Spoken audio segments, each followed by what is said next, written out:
కర్మ అంతే అన్నటువంటి వారికి ప్రభువారు అంటారు, ప్రభు దగ్గరికి వస్తే నీ కర్మ మారుతుంది, నీ యొక్క రాతలు మారుతాయి, నీ నుదుటి రాతలు మార్చేటువంటి వాడు యేసుక్రీస్తు ప్రభువారు నీ జీవితంలో ఆశీర్వాదం ఇవ్వగలడు.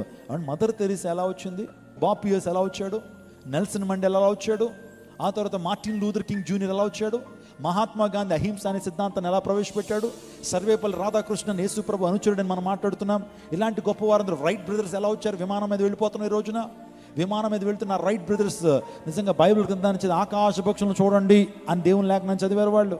మనమైతే ఆకాశ పక్షిని చూసి ఏ పక్షి ఎంత రుచిగా ఉంటుంది, ఏ పక్షి ఎంత రుచిగా ఉంటుందని చూస్తాం, కానీ ఆ ఇద్దరు బ్రదర్స్ మాత్రం ఆకాశంలో పక్షి ఎలా ఎగురుతుంది, దానికి రెక్కలు ఎలా ఉన్నాయి, దాని ముందు మూత ఎలా ఉంది, ఇవన్నీ వారిని అర్థం చేసుకుని ఓకే మనం ఒక మిషన్ తయారు చేయాలి.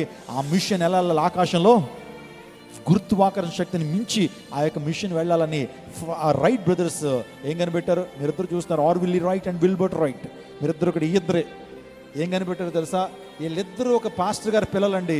వారిద్దరూ కూడా దేవుని వాక్యాన్ని చేతబోని ప్రభు వారి ప్రేరణ ద్వారా ప్రపంచానికి ఏమందించారు, విమానం అందించారు. విమానంలో తిరిగేస్తూ ఉంటావు నువ్వు, విమానంలో తిరిగేసి మొత్తం అన్ని దేశాలు తిరిగేసి యేసు ప్రభు విదేశీయుల దేవుడు అంటావు నువ్వు.